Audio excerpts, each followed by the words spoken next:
Okay, welcome back. Today I'm continuing my series on World Chess Championship blunders, and we're going to look at the second match between Alekhine and Bogoljubov in 1934. Now, referring back to Kasparov's My Great Predecessors, he mentioned that around this time there were three likely contenders for the championship match: Bogoljubov, Capablanca, and Nimzowitsch. Now, Kappa and Nimzowitsch didn't really have the money that they needed to post their stake for the match, so it kind of just ended up Bogoljubov got a second shot at the title. Now, this was another kind of Blunderfest, basically. A lot of blunders in this World Championship match, mostly by Bogoljubov. So we're going to enjoy these blunders at his expense, basically, and there's quite a few opportunities for studying of tactical positions here. Try and find the winning continuation when the blunder has been played. Okay, so with that being said, let's go straight to the analysis boards, and we're going to go and look at game 2 first. But as always, before we start, top right chart, let's have a look at that. Shows the game score. The top blue line is Alekhine and the dotted one, and that's the sort of the game score. And the dotted red one is Bogoljubov. A big gap opened up very early and continued all the way through. This was another one of those hybrid scoring systems. First 6 wins, but you actually had to have 15 points as well. And you can see after game 26, Alekhine had 15 points, so there he was declared champion.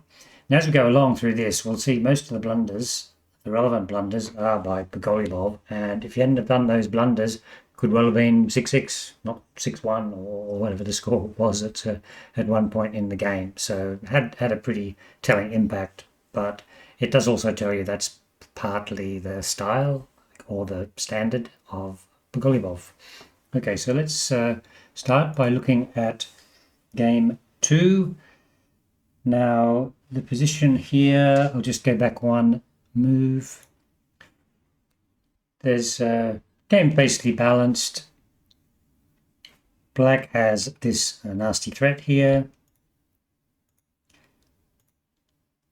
which is keeping the white queen sort of possibly tied to the defense, which is why he played f3. So he's both blocked and protected the g2 square.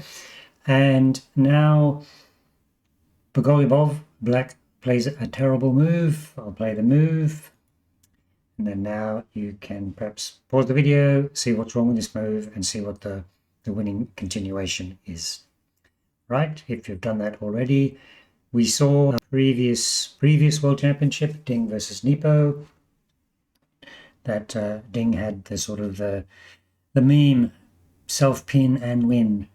This is not self-pin and win. So the problem here is that the bishop is now pinned to the rook. Have a look at the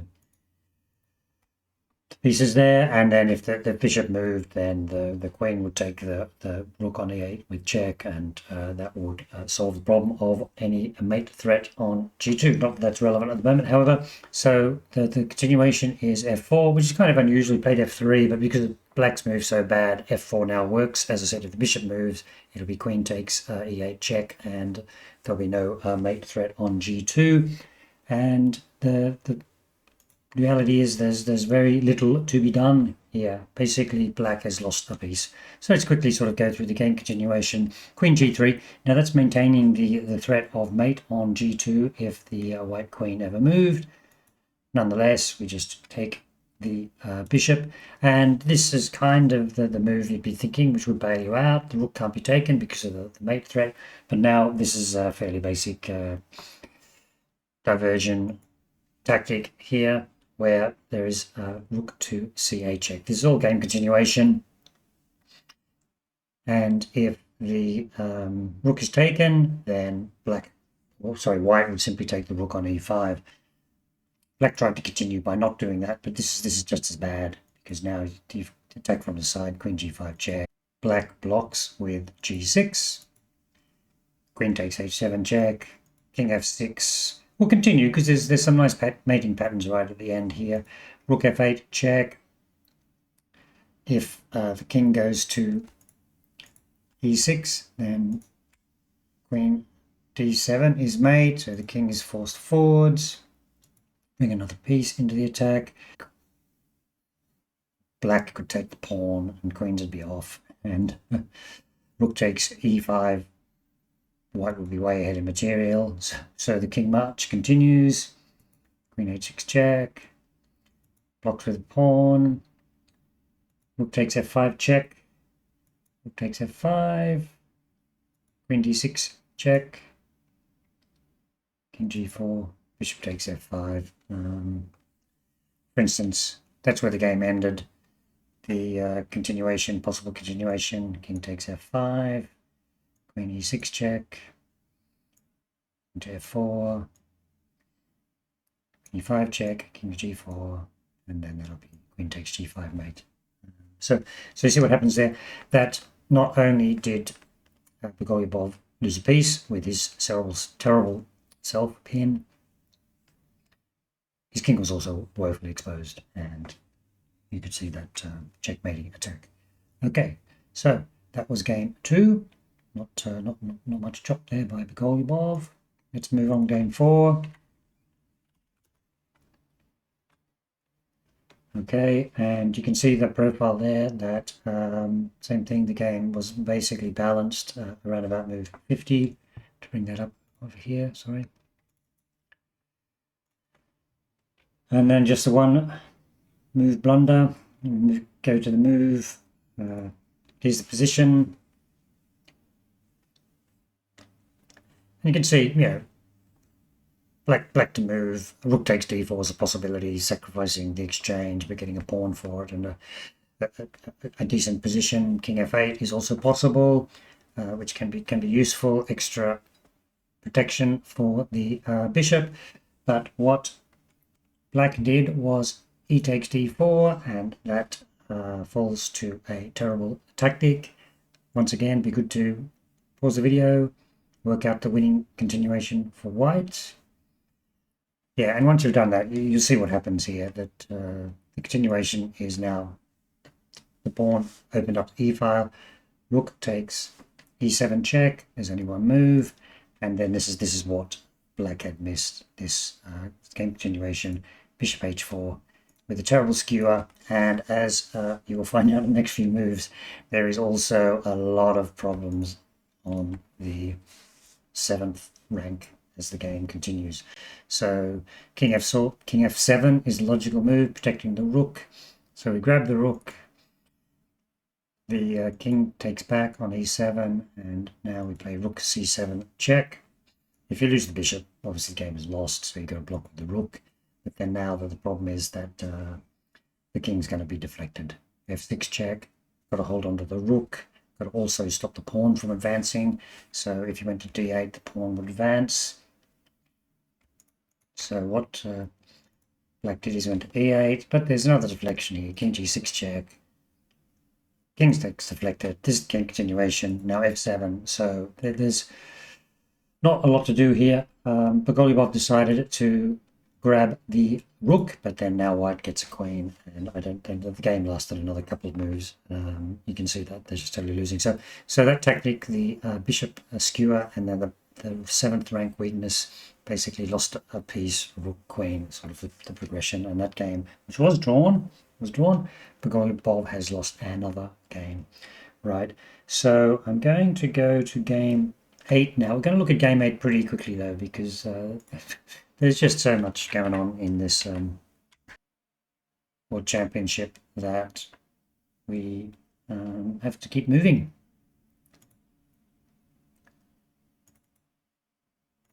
Okay, it's game 8. Now this is Bogoljubov was winning. This time he was winning, right? And then we go down to this position. It's a rook endgame, a 2-pawn advantage. It's winning. There's only one winning move, which is g4. Not played, but let's just have a look. g4, and then the continuation. The Stockfish gives is that white king should actually attack the f5 pawn, but unfortunately, black just has too many pawns, and one of them is going to get through. And although white's also queened, there'll be no perpetual check here. So we go back to this position. G4 wasn't played. Bogoljubov took with check, and now the problem is that both those kingside pawns are dropping, and this gives white enough counterplay to draw. So this is the game continuation. Also the what the computer would have done, we take the pawn, and even if we keep pushing the c pawn, various ways of drawing, most work. The issue here is that because of the advanced white pawn, white can just do a lot of deflection tactics. The game continued like this, where black sacrificed his rook for the rook's pawn, and it was a great draw here, because what's going to happen is white's going to have to take up his rook for the advanced pawn, and by that time the white king will be able to get back, and that's the win which Bogoljubov should have had. He didn't get, right? The next one I'm going to look at very quickly as well. It is game number 12. Just bring that up. So there's a little bit of a backwards and forwards, but you can see once again in the endgame mistakes, a lot of them in this match. Go to the position before the errors start. And this position is just completely winning for black. Just has to support those pawns. White's going to have to give up both pieces, and the main winning line is king f3, and even if rook takes f5, just push the pawns through. But what black did is he just didn't really make progress. He's let the white king get across and didn't do rook c2 check here and re-establish the position, and then now he's got to hold the f pawn, and the white king can hold both pawns. So the position's drawn now. Black can't do much. And just see the final few moves here, and it's just going to be a drawn endgame, right? So that was once again black had done all that hard work, had beautiful advanced pawns looking to win, but couldn't push it through. Okay, so game 20, it was another blunder, and there was a blunder in game 23, but now we're going to look at this. This is an amazing blunder, so I want to spend a bit more time on it. Game 21. Let's bring it up. Here, so you can see this game score, the bottom right there, Bogoljubov 300, just totally winning and blew it all in one move. So that's why this is borderline 5 stars. So position here is white's done the exchange, but he's got a very advanced and strong b pawn. So just moving around, and this is where black, Alekhine, decided, sacrifice his change back, and it'll be all good, right? Well, not all good. It's actually +3, and we'll see the continuations here, right? So the blunder is rook to b5. Pause the video, and after you've done that, let's have a bit of a look at it. So the correct move was actually take this rook either way, just continue. So exchange off, exchange off. One continuation is grab the a pawn. So now white has a very safe king. There's a clear extra a pawn, which the queen will be able to support and promote. And the computer gives us as +5. And that's what Bogoljubov should have done. When he played rook b5, let me just quickly go over here and read what Kasparov has a nice one-liner about this. He simply says, gives double question mark by the way. I really don't know what white was thinking. He could have won by rook takes b7. So, yep. I don't think Kasparov could quite understand this move either. So anyway, let's do it. The game continuation. Just take the rook off. Now, obviously there's some funny tactics here. That doesn't really help. That's what happens. And then now it takes the pawn back. So from a position of +5, it is now -4. White has lost the exchange and has got weak pawns now. And there's the rook b1 check is supposed to be the strongest computer line, but let's just continue with the game continuation. Brought the knight back, c6. So that pawn's going to drop at some stage. Just to get an idea of how this game continued. Don't look at it too closely. There's the advanced pawn gone. The other one's going to go, and then now so it's clear exchange up, and the rook will be able to shoulder that a pawn through. So Bogoljubov basically just blew it, completely blew it, and threw the game away. Which you can look at that series of blunders we've looked at in this match. I mean, really had an impact, but obviously I'd say Bogoljubov was overall seemed to be much weaker and less able player than Alekhine.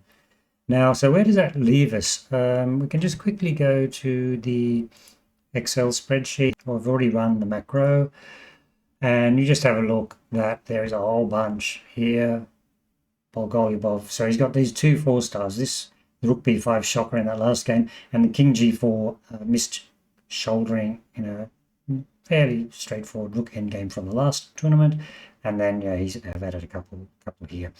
And what I'll probably do is possibly the missed shouldering. I'll move that up to 5 stars. It seems like that would be the most likely one to put up there. Anyway, so that was lots of blunders in that World Championship match. Hope you enjoyed reviewing them, and thank you for watching this video.